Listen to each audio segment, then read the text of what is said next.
the financing you select is a tool in the toolbox, and it should be contextual to the problem you are trying to solve. And so at the beginning of the conversation, I talked about being a member of a venture-backed company and helped build it up.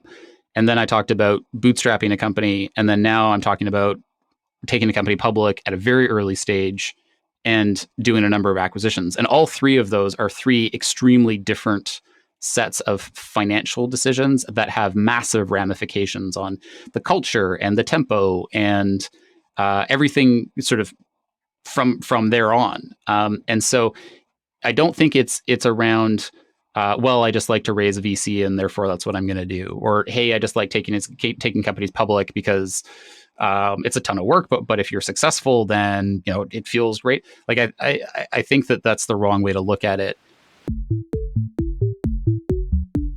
Hey friends, welcome to another episode of the Hypergrowth Experience. This is your host, Nima Gardide. We have another immigrant guest on our show this week. I think we have had a bunch of Canadians because I've also been from Canada, so I've met quite a few folks in the community of the Canadian founder ecosystem in San Francisco and New York. Ian, though he lives in Canada, is one of my favorite serial entrepreneurs. He's been the founder of Plurilock for the past few years and has quite a unique story in how he launched the company and took it public within a couple of years and has a very different strategy than sort of the average strategy you see in the market for how to grow a company. So I had a really good conversation with him and got to understand how he thought about that strategy and how he got into it originally and took the company public on the Toronto Stock Exchange. And he started his career in e-commerce and even sold a company there before he got into security, cybersecurity. So it's a very different set of industries, and that's a testament to how great of a founder he is. So I hope you really enjoy this episode. We start off by talking about British Columbia and Canada and the tech scene there, and it's quite of a unique situation there. So I think there's a lot to learn about how independent of a thinker he is and how he's been able to scale the company with the strategy that he set up on a few years ago. Here's Ian. Victoria is kind of an interesting spot. So we are, for Americans, I usually say that we're like equidistant between Vancouver and Seattle. So, when you talk about Victoria, or when you say like, hey, I'm Canadian, people immediately think of igloos and polar bears, and totally not the case when it comes to Victoria. So definitely think Pacific Northwest in terms of weather. For a long time, Victoria was a place that people would go from Vancouver to. So if it got too expensive or too crowded or the commute was too long in Vancouver, then you would move to Victoria. And that was actually our story as well. My wife and I grew up in Vancouver in one of the suburbs there. We were both commuting for long periods of time, 1 to 2 hours a day in the car in traffic. And so we ended up moving to Victoria because it's a bit of a smaller city. Things are closer together, not as much traffic. And in theory, it's also a little bit cheaper than Vancouver real estate, although last couple of years, things have shut up a lot. And so Victoria has a couple of key industries, tourism being one. Tech is also a massive one. And it's kind of I would say that's a bit of a quiet industry because a lot of companies are based here or have people here, but don't necessarily advertise the fact that they are Victoria companies.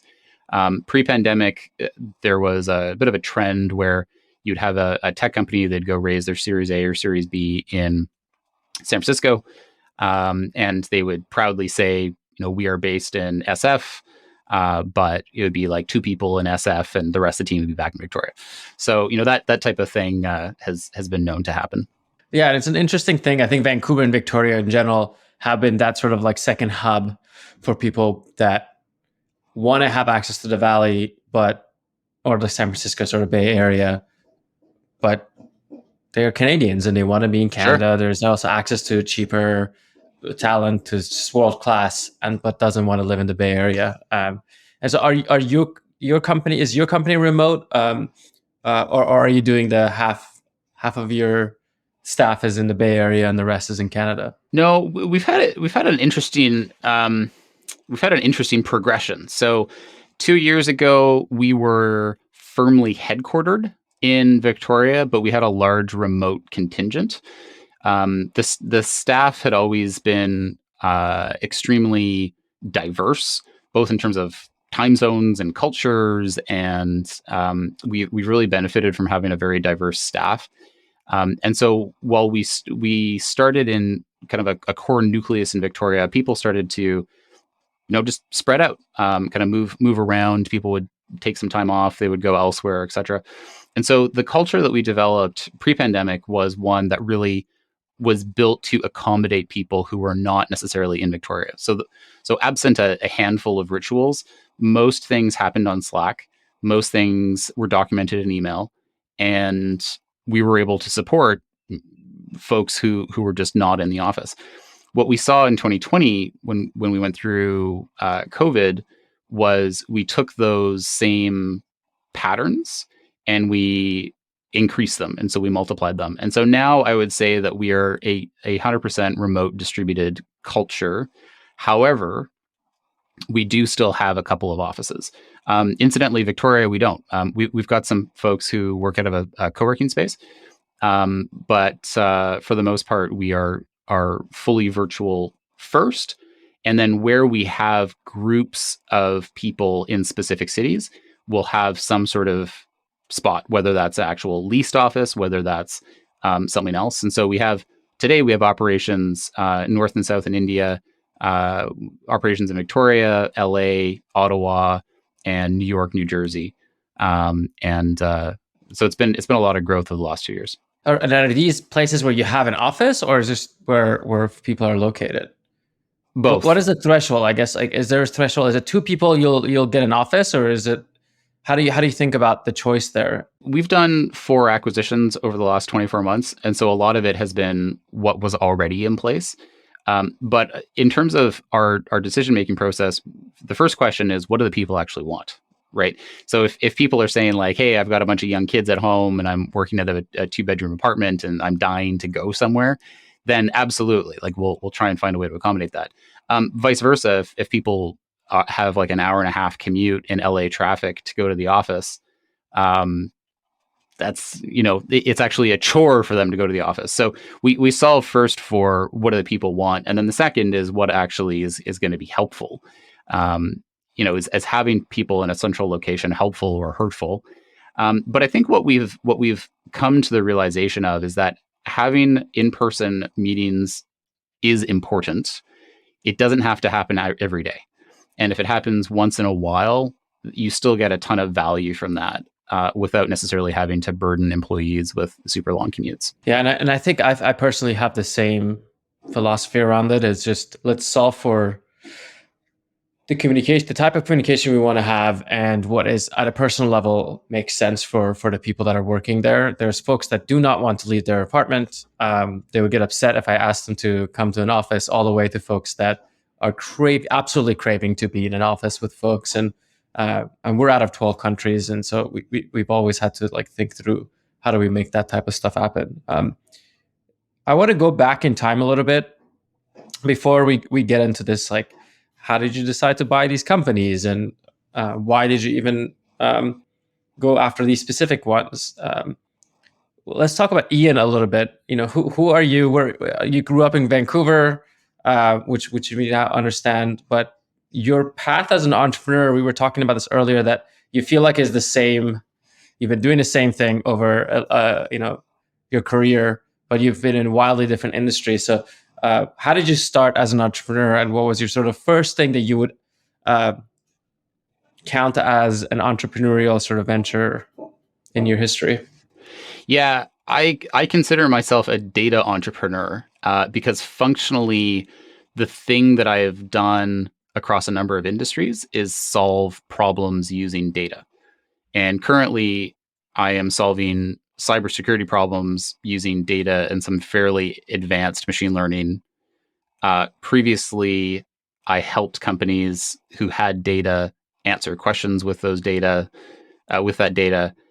Prior to that, worked at a venture-backed company. We had a ton of data. We built a SaaS application. We provided a SaaS platform for tens of thousands of e-commerce merchants. And we also had an enterprise division where we worked with Fortune 1000 companies, again, to answer questions with data. So fundamentally, I actually am not that original. I feel like I've just been doing roughly the same thing. But what's been interesting is that when you use data and you apply that to answer a question, you can have wildly different industries. And so I'll give you some practical examples. So with Plurilock, where I'm the CEO, we are answering a singular question using our Defend software, which is, are you the right human who is on the computer at any given time throughout the workday? That is the question that we seek to answer. And the way that we do that is we actually look at human behavior. So we look at how you type on the keyboard, how you move a mouse. Crucially, we don't care what you do. We just want to know how are you doing it. So think of the speed, rhythm, and cadence of how you type. This is equivalent almost to a style that a pianist would have playing music, right? You can sort of identify, your ear can identify like, oh, that's somebody's style versus somebody else's style. Same type of concept. But again, we're using that data of somebody's behavior. We're comparing that against a profile, and we're doing that hundreds of times per day. And so the comparison that I usually make is, if you're a worker, you might authenticate, you might type in a login and password once or twice per day, right? Typically, when you come in first thing in the morning, you sit down, you type in your login and password, you're proving your identity to the computer during that login moment. Well, what we're doing fundamentally is that we're doing that hundreds of times per day. So it's 100 to 200x improvement over traditional forms of authentication. So that is a very specific application of data to a specific question. Prior to Plurilock, I founded and bootstrapped and then ultimately sold a company called Exapic. And we were, again, using data across a number of different industries to help answer specific questions. Again, the fundamentals haven't really changed. And so, I think by building a set of tools, entrepreneurial tools, what I've found is that there's actually not a lot of original problems out there. You just end up kind of doing the same thing, but in slightly different domains. Do you feel like you have a similar structure when it comes to approaching it now, because you have always thought about it this way? Like, are you going as deep as, hey, we just know this is like the best way to structure the data that's coming in because I've dealt with it so many times? Or has it been different every time when you're trying to solve for a different sort of market or answer a different question, as you put it? I think that the tactics sometimes change, but there are certain trends that I've found repeat again and again and again. So I'll give you some examples. With Exapic, or with Terapeak, which was the company, the venture-backed company that I worked prior to Exapic, the way in which we collected the data was different. So at Terapeak, we would actually have multiple ways that we collected data. We would opt in e-commerce merchants. They would provide us their data. We would aggregate, anonymize, and then show them their data in context to other peers. We would effectively do a peer group analysis and say, here is how you're doing against people. You don't necessarily know who the other people are, but they're roughly competitive with you. And here's how you're doing relative to those peers. And so the way in which we collected that data was by opting in merchants who wanted those answers, and they were ultimately able to get it. And then we also had relationships with some large platforms. And so we were able to get some data there. And so we built an information mosaic from a number of different data sets. So that was one way. With Exapic, we were typically working with what I would call first-party data, where people would simply send us their data and say, go and do something with this. And we weren't necessarily doing peer group analysis, but we were working more directly with what is that proprietary data set that you as a company have. And interestingly, almost all companies have some sort of proprietary data set, even if it's just the emails in your inbox.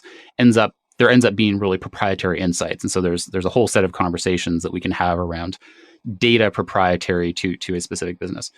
with Plurilock, the way that we are collecting that data, we have a little, in cybersecurity terms, it's called an agent. So it's a little piece of software that runs on a Windows or a Mac desktop or laptop. We can also work in virtual desktops. And so the mechanism that we collect that data is different.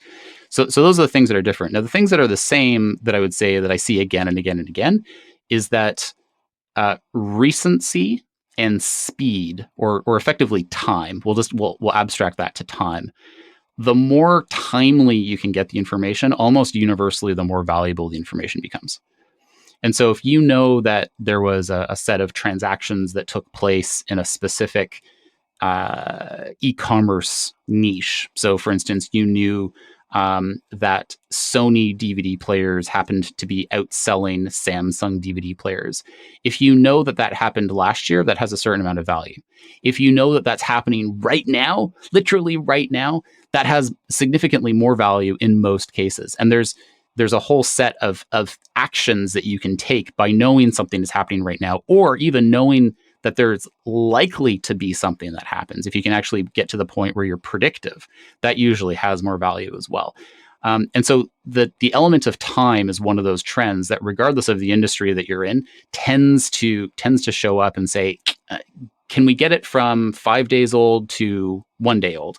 Can we get it from last year to this year? Those are usually ways of incrementally increasing the value of the data that you have. Yeah, this makes me think of that sort of couple of years of hedge funds and quant funds building these direct lines to exchanges to try to trade a little bit, just 10 milliseconds faster than anybody else. And on the reverse end of that, you're seeing the Fed in the US relying on CPI numbers that are extremely lagging, trying to make economic level decisions where data's changed by the time they're trying to make the decision, and they're not doing a good job because of it. So I definitely can see the value, both in these, those are examples are in financial markets where we have it too, and in trying to do advertising. If we're not able to look at real-time information, then we're effectively going to lose money or make bad decisions. Right. When you are building these companies, so the agent model is different, because then you're basically both generating the data, consuming it, and then doing the analysis on top of it. Where the ETL, the ETL sort of industry, did that exist back when you were building those first set of companies? Did you end up having to build your own tooling to grab the data, or could you rely on other folks at that point? It's in my head, it's quite a new industry, but it could have existed before I knew about it. ETL broadly is a set of tools that lets you extract, transform, and load data. So that would be the ETL definition. I mean, I think that the tooling broadly for working with data has certainly gotten better over time. And I'll give you a very specific example. You brought up hedge funds and quant funds. In the early days, sort of the early 2000s, a really good way of actually differentiating between whether a hedge fund actually was data oriented or truly had quantitative capabilities was to ask them what tool they used to look at a large data set. And if they answered, well, we would just pop it into Excel, that was a great indicator that, like, hey, maybe these guys actually aren't super sophisticated, because it's difficult to load a multi-petabyte file into Excel, right? You actually need different tooling for that. So that was one of the early questions that we would always ask folks. But yeah, I mean, in the Terapeak days, that was 2010 to 2014. The company had been around for a couple of years prior to my joining, and I joined just before they raised their Series A from a fairly prestigious Tier 1 VC, by Canadian standards anyway. And at that time, we had to rebuild. We collectively, the company, had to build a lot of our own tooling, and so there was, on the ETL side of things, there was a lot of proprietary insight that went into specific modules that were written in a fairly low level language. I think it was C at the time, to work with data at scale. That was also the time where the O'Reilly's Strata conference was the new hotness.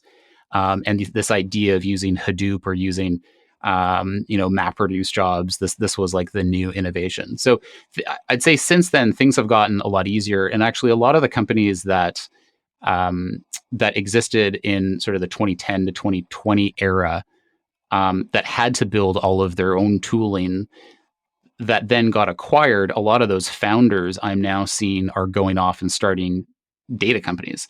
And so I can think of actually two, one on the West Coast and one on the East Coast, that had to solve this problem for themselves. And they said, we sort of built it one way, but there's actually a much larger opportunity.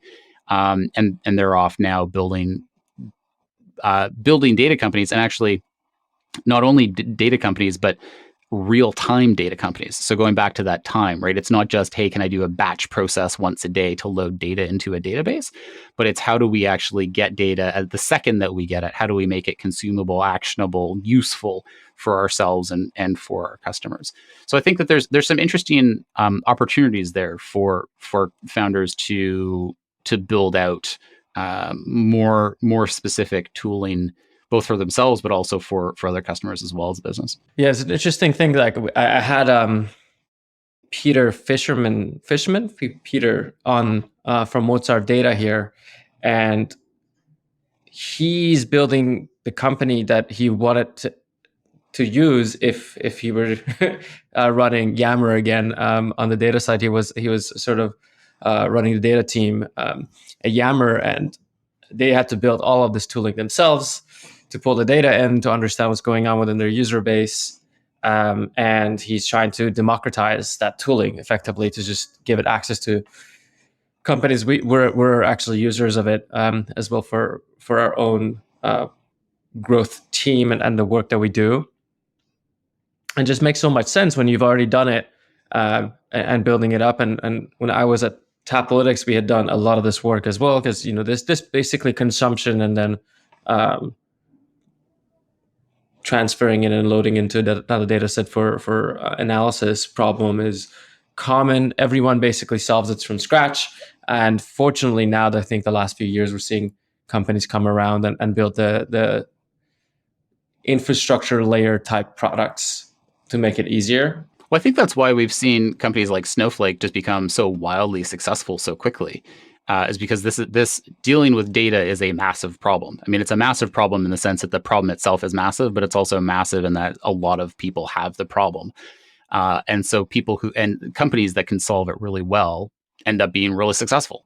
Yeah. I mean, I think every single one of our clients is using that product, except maybe like one is using Redshift. But they clearly came about at the right time and providing a really good experience, where most of our folks, our clients are using it because it's just so fast and so easy to set up, and everything flows in very well, right? It's a general, and they also solved, I think, a pricing problem that other products in the space didn't provide, just sort of separating compute and storage, right? Which made a lot of sense for folks to just put their data in there and then only care about it when they're computing and querying it. So are you using that type of infrastructure? Did you end up building your own? Because it sounds like you've had to build your own on the consumption front, because that's kind of the main thing you do, is you need to understand how people are using software or using their computers when they're on there. So you're also the initiator of the data to some extent, I assume, right? You're pulling in all these signals and then making decisions off of it. Yeah, it's interesting. I think one of the insights that I took with me from some of the past work that I had done is that not only did we want to collect data, we wanted to be very, very intentional about only collecting the bare minimum amount of data. And so I think in years past, I would have gravitated towards this idea of just collect everything and we'll figure out what to do with it later. Like, better to have it than not to have it. We actually went the opposite direction with Plurilock. And we were very, very intentional to only collect the minimum amount of information. And we did that for a couple of reasons. The first was, from a privacy standpoint, we didn't want the exposure or the liability of collecting data that we didn't actually need. Because when you're dealing with cybersecurity, anything that you store becomes a liability. because it's something that can get hacked, it can get breached, it can get stolen, it can be ransomed. And so you want to collect the least amount of data because then you have less stuff that you have to worry about. So that was one part. The second part was, so you were talking about the collection, the storage, and the compute on data. Well, that all three of those operations are costly, and the costs go up linearly in most cases with volume. So if you're collecting more data, it's going to cost you more. If you are storing more data, it's going to cost you more. If you're processing more data, it's going to cost you more. And so if you can use the minimum amount needed, then you can simply keep your costs low. And costs, by the way, are financial costs, but it's also processing costs. So when you're dealing with end users, if you have a piece of software that runs on your desktop and it is costly in terms of compute, in terms of processing power, then you slow down the machine, and end users don't like that, and that's a problem, right? So we were very intentional to try and minimize data, but also to minimize cost throughout the process. So functionally, what that meant was on the collection side, on the processing side, and on the storage side, we had to build a lot of our own IP around those three operations. I think on the storage side, it's a little bit easier because you can use, I mean, a database is a database. You don't typically recreate a database. But certainly on the collection and processing side, there was a lot of intellectual rigor that went into our specific use case and making sure that we were only collecting what we needed, and we had to DIY for that. Yeah, I mean, I assume you're like, based on what you just said earlier about what you're tracking keystrokes and the way I'm like moving my mouse, and I don't know, maybe even how I'm looking at my computer and all this sort of stuff. And so that is super like high privacy information. So you're not actually sending every keystroke up, or maybe you are, but I assume that you're not actually saying, if I press a button J, you're going to send that up. It's more like some level of abstraction on top of that, and you're tracking. Yeah, a good way of thinking about it is think of a keyboard driver. So a keyboard driver looks at everything that you type, and then it does something with it. And so the same way that we are going to look at everything that happens on the keyboard, and then we're going to do something with it. But it's typically very, very quick. And interestingly, we actually don't care about the contents of what is typed or clicked on. So what that means functionally is that when we're doing our identity assurance, we can do that for any activity. So you can be writing an email, you can be playing a video game, you can be piloting a drone, you can be browsing the web. You can do any of this. And by the way, you can also do this in any language. So you can be typing in English, you can be typing in French. Doesn't matter to us because we don't look at the contents. We don't care about any of the contents itself. We're only looking at the speed, rhythm, and cadence of how you are interacting with that device.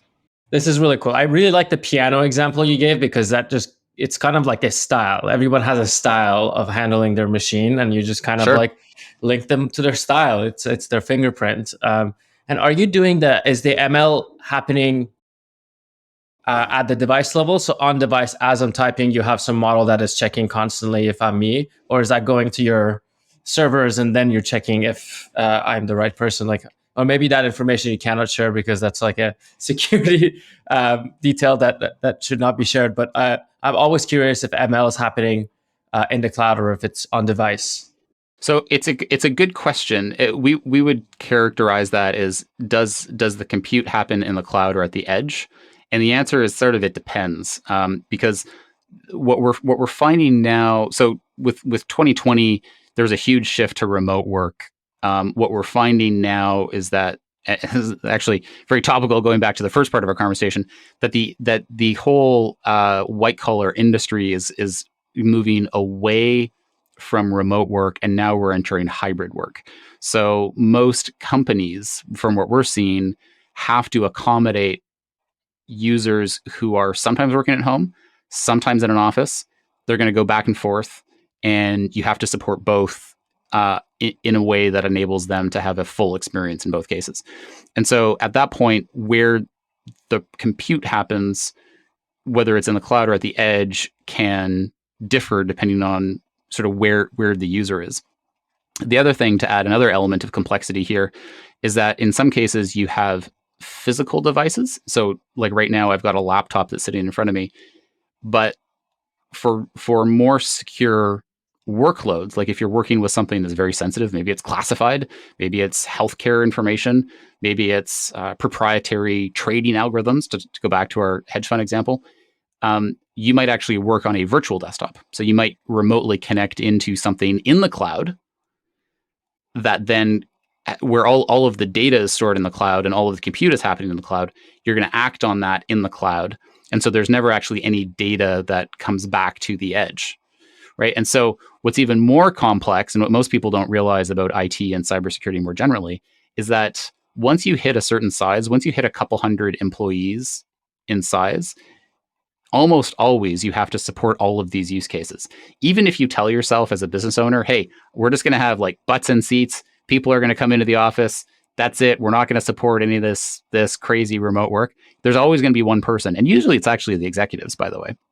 The executive says, well, I don't want to come into the office today, or I need to work on my vacation while I'm on my vacation, like, figure it out. And so it's actually very difficult for security teams specifically, but also IT teams more broadly, to try and just keep everything running in all of these different configurations for all of these different users, and it changes all the time. So it's a very dynamic problem. And what that means for a software vendor like ourselves is that we have to be able to be flexible. We have to accommodate these different work environments. We have to accommodate change in those different work environments.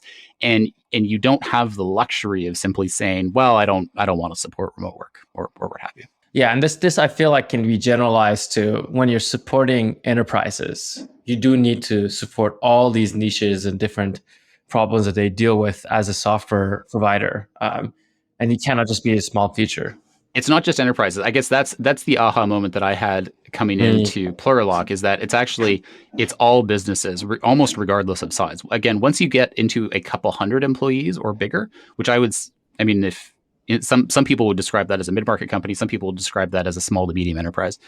You actually have to have a high degree of flexibility, even at a company of, quote a small size like that. I feel that with we're about 40 people, and those different configurations you talked about, we have those already. There's people on seats, there's people with their own laptops, and people living in virtual environments, and I think that is the norm. It's a lot of it is now preference, and for us, we want to provide the ability for you to just be comfortable with the model that you want to work within. And similarly, I think when it comes probably as a function of size, but generally speaking, the world is moving towards that.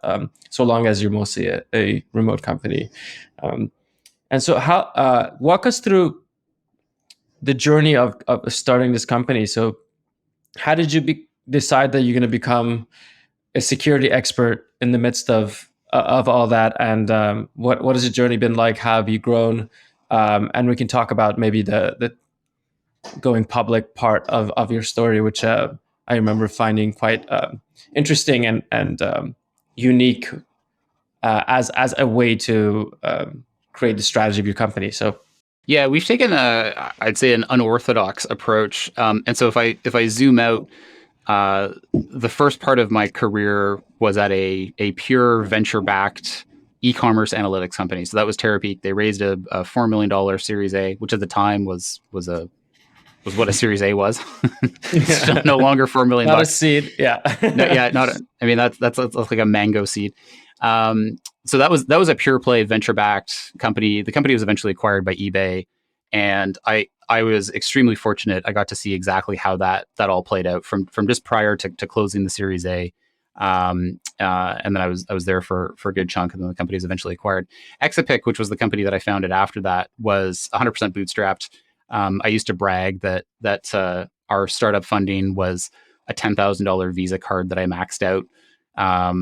And everything was extremely cheap, extremely thrifty. We were at one point we were processing about 1 billion data events per month on, I think the cheapest virtual server I found was like a $2.33 a month virtual VPS, virtual private server, that I had to pay quarterly because that was how to get the $2.33. So it was extremely thrifty. Plurilock is yet another different funding model. So we've chosen to go public at a very early stage, which is unusual. Generally, it's very unusual in the US. It's a little bit more common in Canada for a variety of kind of historical reasons. But the founding story for Plurilock was there was research going on at the University of Victoria, and it was around this idea of identifying people from their behavior. So the field of study is called behavioral biometrics, and the team of first postdocs and then PhDs were working on this problem. And so when I got connected to them, they'd done a couple of years worth of research. There was some initial patents that had been filed, and they were actually looking to spin it out from a university setting into a corporate setting because they felt like there was enough there to build a product and build a company. So consider me the business founder. Company was spun out. We spent collectively a couple of years working on strategy and also applicability. So what was the right problem to solve given this technology, which is, by the way, not always the way you want to do it. You don't necessarily want to start with a solution and look for a problem. But sometimes that actually does work. And in this case, the novel thing was that this behavioral biometrics technology had reached a point where it was it seemed to be commercially viable. Now, interestingly, just as a kind of a sidebar, behavioral biometrics traces its lineage back to World War II. So in World War II, you'd have Morse code operators who could identify one another by the unique hand or the way in which they would tap on the telegraph machine. And so it was a way of doing signals intelligence and like remotely identifying, okay, I don't know what's being said, but I know at least it's operator 123 who's on the other side. So follow that through to the 1970s, where people had started ideating about, is this possible to do on keyboards? And then to the sort of the 2010s era, where the research was going on. We spun the technology out, built a product around it, took it to market. And so I'd say early sort of 2018, 2019 timeframe, we'd raised a little bit of private angel money to get the initial product off the ground, get some early proof points with customers. And the proof points that we had developed were extremely encouraging, but also from very discerning customers. So we very at a very early stage, we won some contracts with the U.S. Army. We also were working with bank, power plant, educational provider, manufacturer, and so we had all these proof points to know where this was going to work well, and also more importantly, like where does it not work well. And so areas where we actually realized it didn't work well was in industries where there is just a highly unsophisticated security operation. So going into a manufacturer, for instance, where everybody had admin credentials on their own personal PCs, there was no firewalls to speak of, like backups. What's a backup? Like that was actually a very poor environment for us to operate in because there weren't any of these other controls that we depended on. Like we don't do anything for network security. We depend on there being a firewall in place. You know what I mean? So that was very, very important. And so fast forward to about 2019, we'd reached a point where we had some commercial validation. We knew where it was working, where it was not working, and we wanted to go out and scale it. And what we found was that there was, I'd say, lukewarm interest from traditional venture capitalists, because at that time there weren't a lot of defense company unicorns. Palantir hadn't gone public at that point. SpaceX wasn't really there. Endural that didn't exist. I don't think. And so there weren't. And by the way, like all three of those companies were PayPal Mafia, right? Yeah. I was not a PayPal Mafia guy. So it was hard. It was hard for a B2B SaaS VC to look at us and with our early traction with the U.S. Army and see where that could potentially go. I think now might be a bit of a different case. The other thing, so we had kind of lukewarm reactions from VCs. The other thing, though, is that cybersecurity at that time, and still is to a certain extent, although we're going through consolidation, is and was extremely fragmented, to the point of there's like literally a 100+ cybersecurity solutions that the average Fortune 1000 company has deployed. Like, think about that, like over 100 pieces of software that a Fortune 1000 company would have just for cybersecurity. And so that put a lot of pressure on customers to buy from individual vendors. Because even if I wanted to buy 100 cybersecurity solutions, I mean, it's a nightmare to onboard 100 vendors, go through procurement, etc. And so because of this fragmentation, and because there was a lot of pressure from customers to push point solutions to sell through channel, there was kind of an interesting opportunity where we said, well, we could sell direct. We could try and get our channel partners, our resellers, to sell our solution, but every other cyber company in the world is also trying to get the channel to sell their solution. It's very, very competitive. Why don't we just go acquire those channel companies and have an owned channel as opposed to a partnered channel?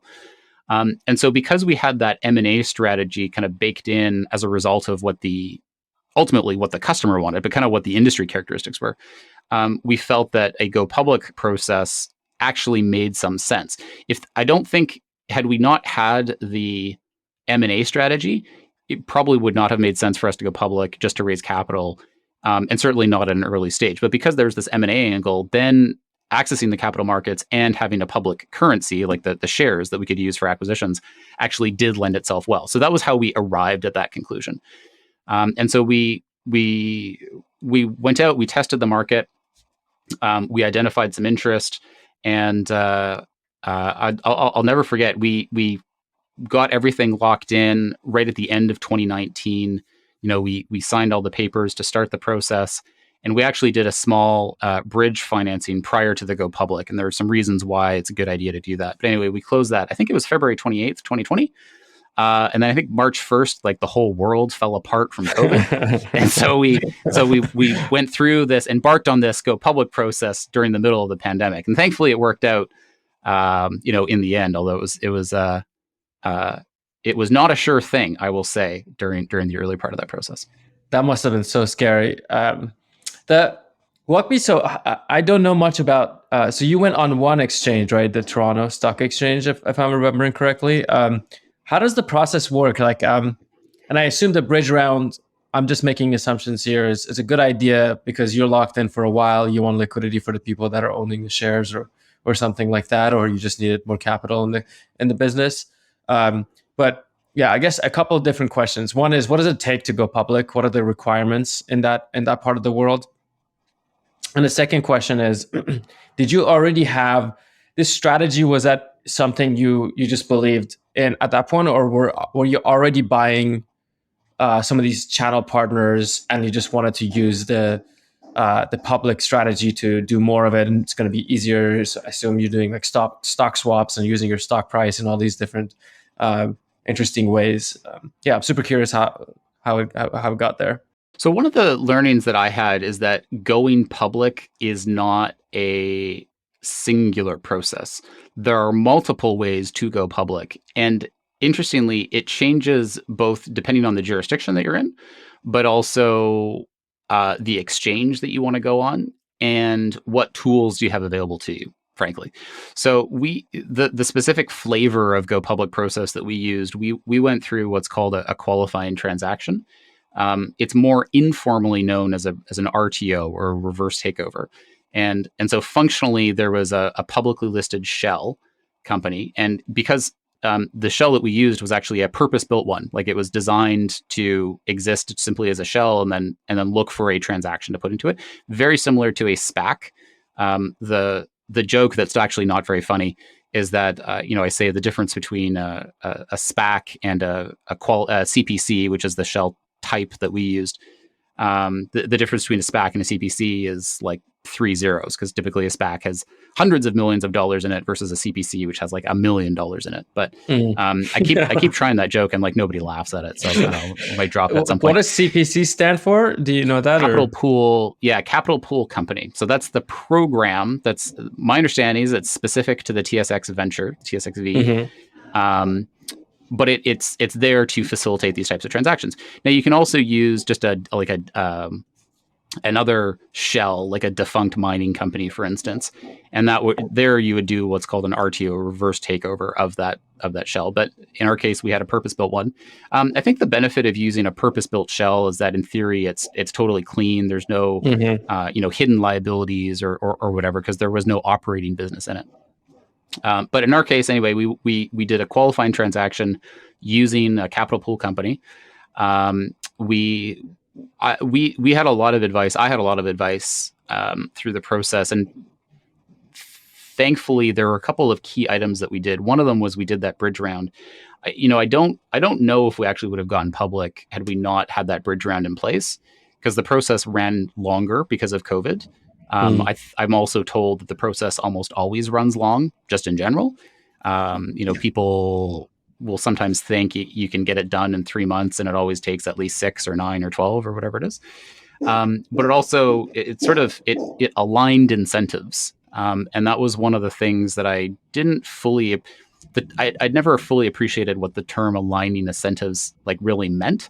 But what I found through that process is it really aligned the incentives. It created a lot of pressure that everybody who was involved in that process really wanted to get public, and there was a lot of hurdles that were in our way to do that. And so we were forced in some respects to work together to see through that process and actually make sure that it happened, and we eventually got public. Yeah, that's interesting. That this problem going public and it being way slower, even with these like SPAC instruments and stuff, seems to be the story I hear a lot. I had a friend who had to take back the CEO seat after becoming chairman because the process was so long that they had to raise money again, and so he had to sort of be operational again, raise money for the company, and continue it before they went public again. And it's just such a big. The problem when, as a founder, in your case, you were just about to scale the company up, but quite often the IPO event for folks is 10 years into the business, and they're already trying to decouple themselves a little bit to some extent, or make sure that there's a strong management team in place, and they're not as operational as a founder and trying to think big picture. But it's not too kind to the person trying to steer the ship at that point. Okay, so you went through this process a few months, and you're public on the exchanges. Can you? I think I have a sense of why it's useful to have this sort of liquid stock asset to use when you're acquiring companies. But just so I double check that I'm right about this. Why? I think the Whole Foods founder used this quite well as well. What is the beauty of being public when you're trying to use M&A as a strategy? One of the questions that we got a lot, and that I received during the go public process, you end up meeting a lot of stakeholders. Sometimes those stakeholders are shareholders, and that those terms are synonymous. But in other cases, stakeholders might be a banker or a stockbroker or wealth manager. And one of the questions that you get a lot is, why do you want to be public? Like, what is the purpose of being public? And there are certain, what I've found is that there are certain reasons that make sense to be public, and there are certain reasons that do not make sense to be public.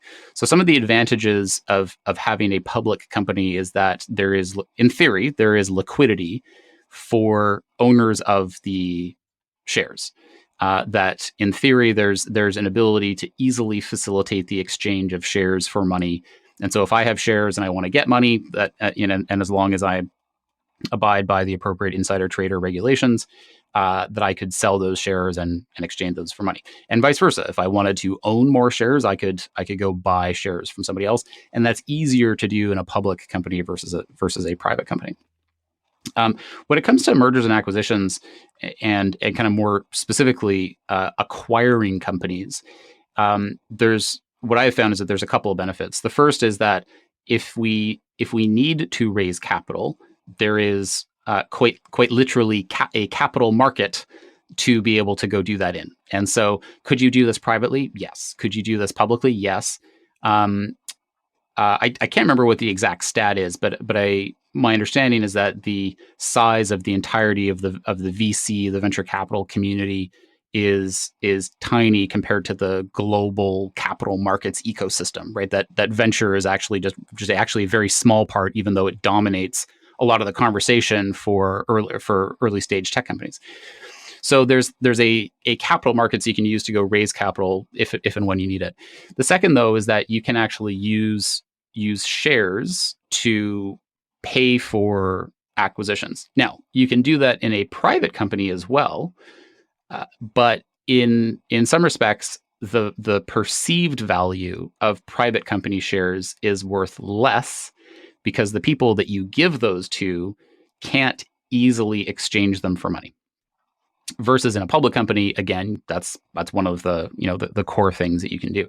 So from that perspective, it is it's a little bit beneficial. The third thing, and this was a benefit that I didn't fully appreciate until we got public, but there's a level of visibility you get simply by being public that is real. And it wasn't until probably a year into us being public that I just realized that, hey, we're actually much more well known outside of the cybersecurity community than I'd originally thought. And we started to get recognized, or the name at least got recognized. And that helped us, I think, on a number of fronts. I think from a recruiting standpoint, that helped.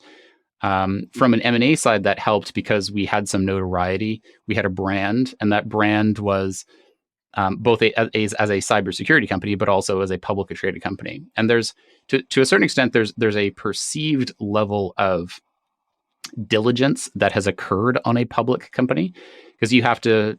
There's more regulatory scrutiny. You have to have audited financials.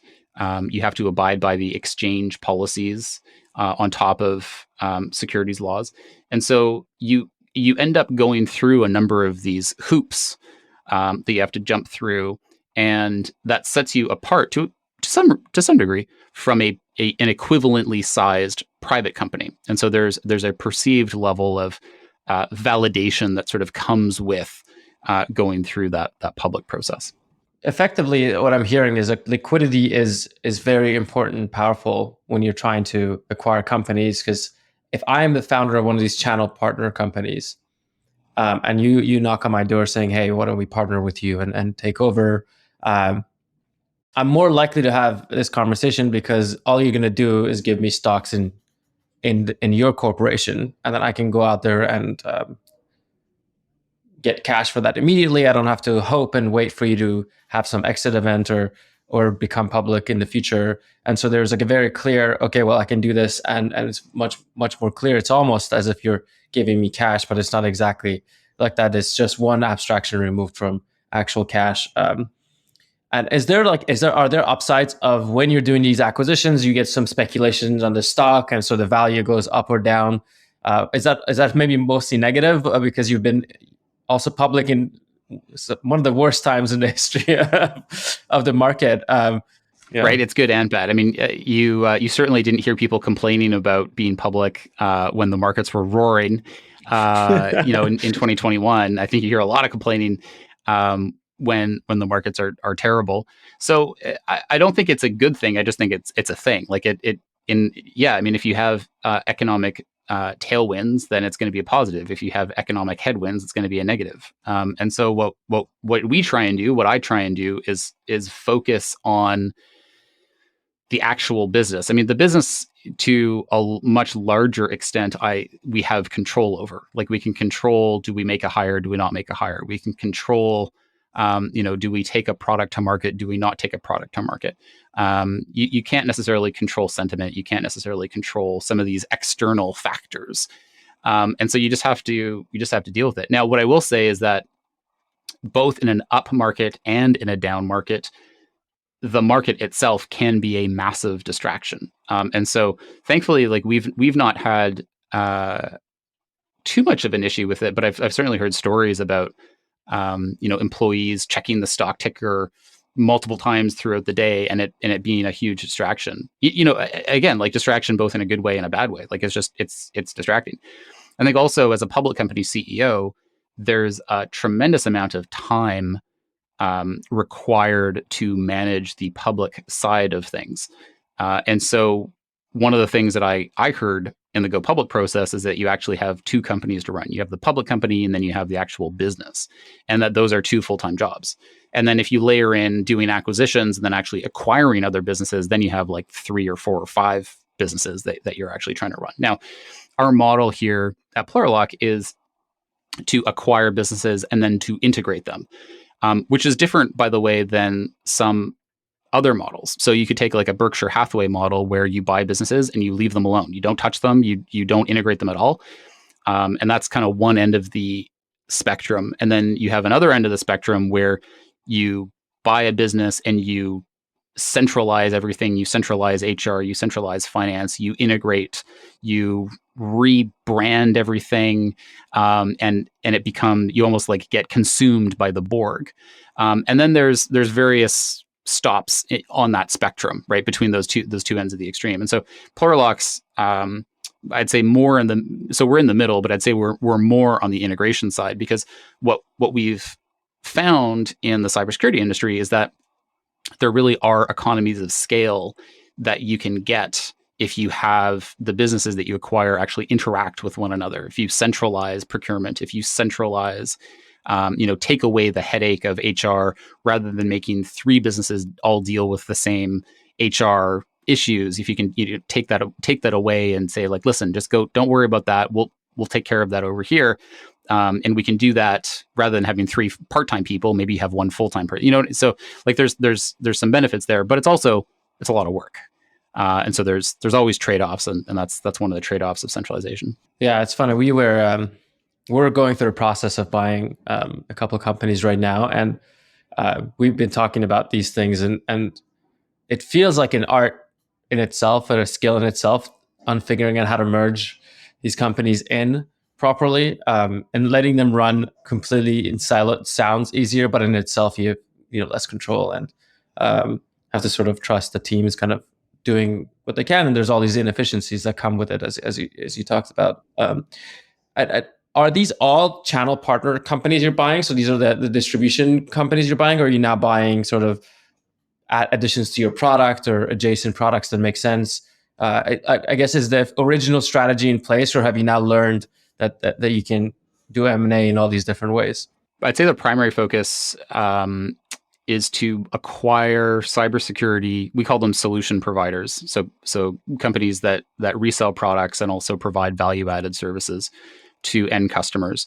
So our core strategy is to acquire cybersecurity solution providers that have great customers, acquire them for a multiple of EBITDA, and then leverage that distribution to cross-sell our recurring revenue, high margin products through that distribution that we acquire. So I'd say that's the 80%. Of the 4 acquisitions that we have done, 3 have been of that category. The 4th, we also acquired a cloud security company called Cloud Codes. And that's a SaaS product focused around helping primarily Google Suite users, or what's called Google Workspaces now, provide email and cloud security specifically for those users. And we felt like that was a really good bolt-on to our existing Defend product. And so we wanted to do that as well. So I guess technically that's 75-25% split. But I'd say the majority is around acquiring that distribution for multiples of EBITDA, and then leveraging that distribution to cross-sell our recurring revenue, high margin products through. This happens in my industry a lot, where there is roll-ups of sorts, right? So there's rolling up a bunch of agencies, and they sort of like roll them up to the next roller, and so on and so forth. Did you think through private equity as a path to do what you're doing, where you would raise maybe like a PE fund to do this type of stuff? And why did you choose that versus the public markets?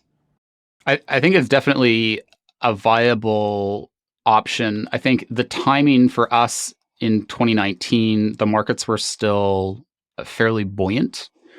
And if I were to do this over again, so if we were to execute the same strategy today versus 2 years ago, or 2.5 years ago, I think that the economic headwinds that we have would say we should probably do it privately, at least to start. And whether we would go public at some future point, or to your point, roll up a bunch privately and then and then sell on to a larger private equity company. I think that certainly could be. I think the other thing that's changed. So at 100,000 foot level, you have just where is the economy going? Like, is that a headwind or a tailwind? But then at the cybersecurity industry level, what we're also seeing is that there's significantly more consolidation happening from private equity players. So Thoma Bravo, for instance, has been announcing a number of very large deals recently, just consolidating the cybersecurity players. And so I think because there's already a trend right now of private equity rolling up cybersecurity companies, and there's this headwind from the economic side of or from the higher level at the economic level, it would probably inform somebody who is starting today to stay private, find and partner with a private equity firm, go do a roll up privately, and then in a couple of years' time, have a decision to make, or I guess reassess the data. Does it make sense to take it public at that point, or does it make sense to sell to a larger PE firm? I think it's super interesting to see some markets just require it. It sounds like you're in one of those markets where distribution is through these partners, so it just makes sense to do it. There's definitely some science to it, but there's a lot of art too, right? And I think it's, to a certain extent, it's trying to decide what is the right decision today, but you're not really making a decision about today because you're embarking on a journey that's going to be at least multiple months, probably multiple years. So to a certain extent, it's an art of forecasting. What is the market going to do? Do we think that the current trends are going to continue, or is there going to be a change in the trend sometime in the future? And then trying to make a play for that. One of the other things that is very different about being public versus being a smaller private company is that you're just, with scale and with reporting obligations, you to a certain extent are less nimble. And so it's harder to pivot 6 months from now on a strategy that you've already committed to, versus I think if you were private, it would be, to a certain extent, it'd be easier because you have less stakeholders to get on side if you did want to make a change. You went public. Did you lose control at that point, or there's a board now where you're reporting into, or you're saying that mostly because the stock price would shift too much if you're sort of changing direction in the middle of let's say quarter? No, I think that so those are different. First of all, those are different questions. But I think that broadly speaking, what I'm saying is that there are more people involved with Plurilock today because we are public across all avenues. We have more we're required to have more shareholders just by the nature of being public. There's a certain amount of shareholders you're required to have to be a public company. But there's also more stakeholders. There's investment bankers, there's brokers, there's lawyers, etc. Versus a private company, you typically have a smaller number of people who are involved at all levels, involved at the board, involved as shareholders, involved as stakeholders, etc. Yeah. Some mornings I get up and I'm like, let's just change everything, and I think I can do that right now, where it wouldn't be possible in those days. If you're at Paramount listening to this, of course I'm joking. Yeah, that's an interesting play. I think I'm first of all, I'm super grateful that you're on this podcast and talking to me about this. And obviously I'm curious about this type of growth. I think there's it's one that is seldom spoken of. I think we just talked about earlier how venture capital is a small percentage of the capital markets. Those other industries are less spoken about in press, or in at least in the circles that I have been in most of my career in technology, because mostly maybe they were the funders of technology, and now that's partially shifting, first of all, and secondly, maybe more companies like yourselves are out there paving the new path for entrepreneurs to build companies in the way that just makes the most sense for the industry you're in, the product you're building. And I really appreciate your clearly individual thought around this, and you sat down and looked at the overall problem and figured this is the best path for us to take in order to solve this specific problem of growing this specific product that we're working on.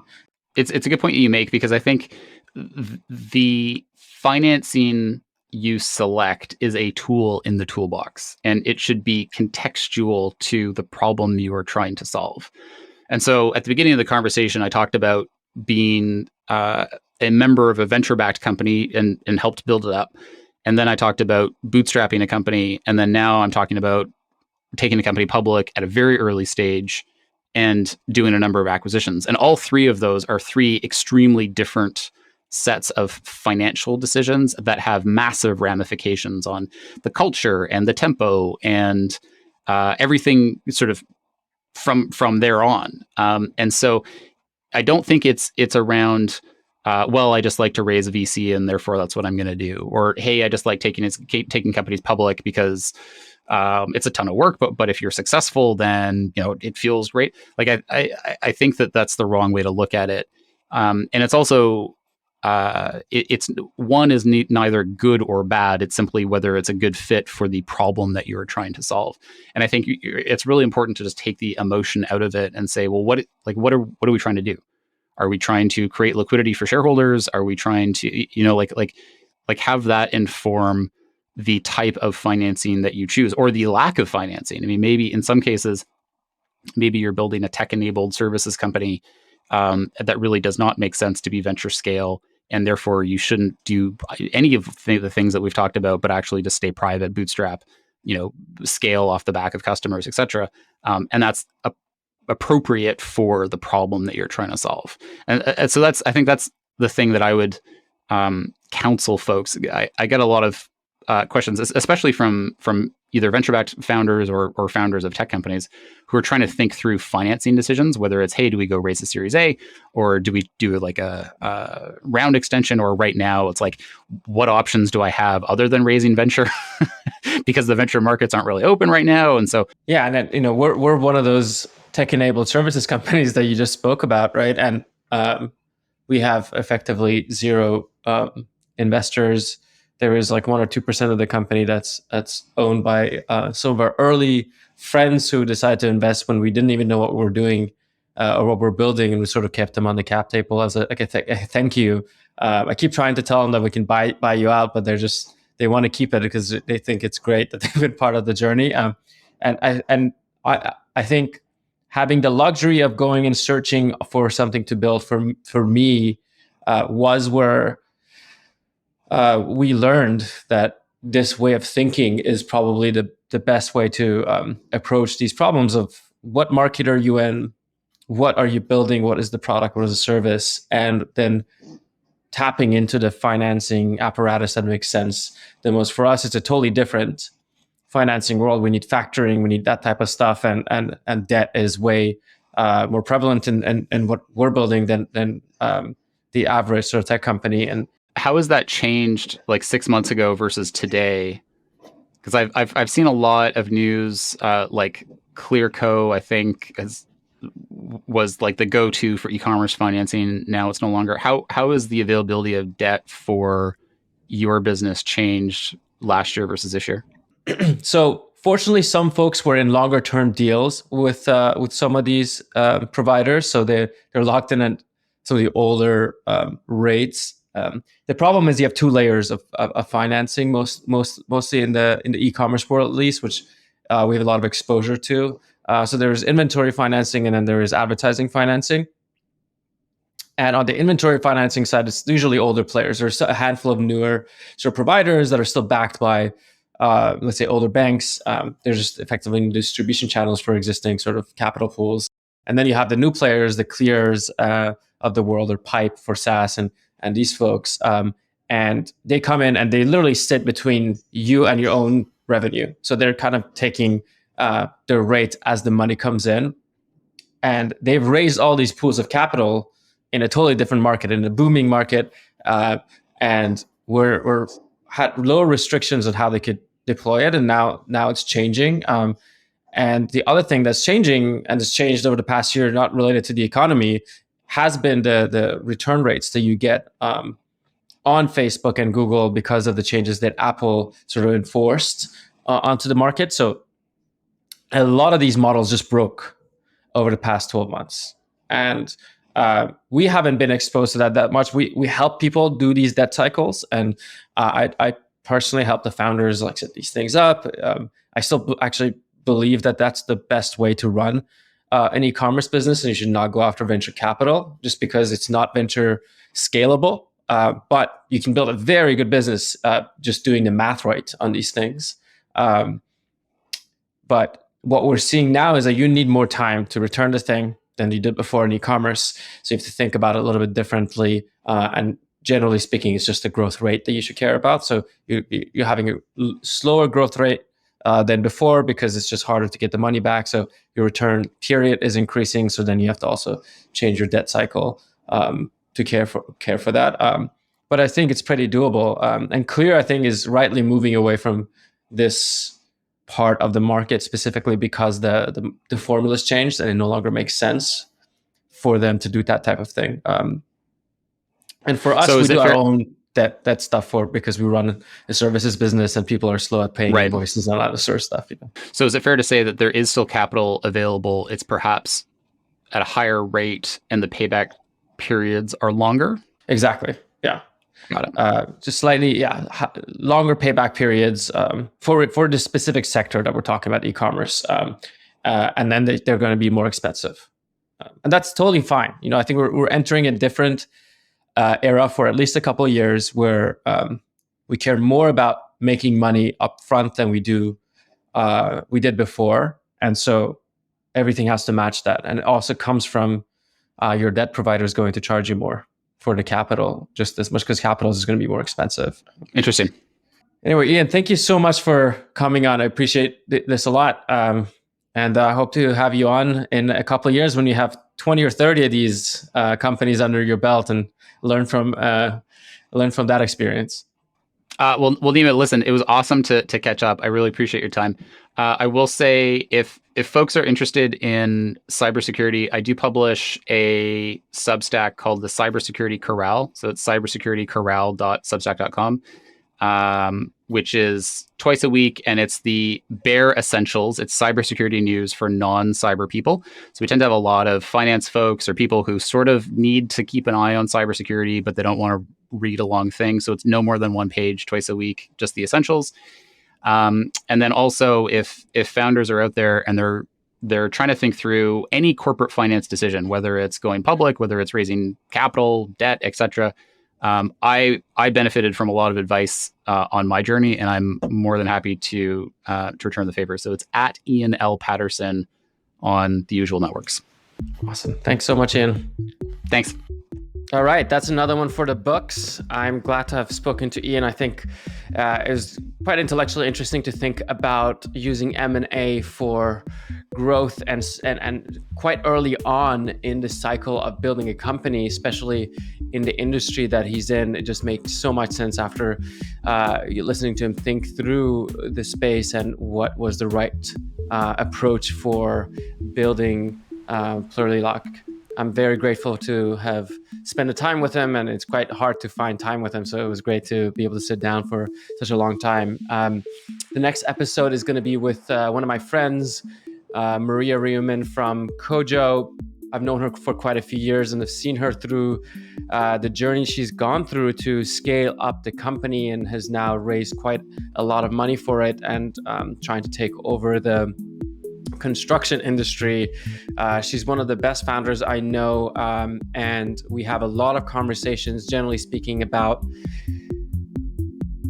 inner work that founders have to do in order to grow. I know this podcast is generally speaking about growing companies, but one of the things that I speak to a lot of my peers about is how do you scale your mentality as you're scaling your business? And I had a really good conversation with Maria about that. So I hope you enjoy it. It's coming out soon.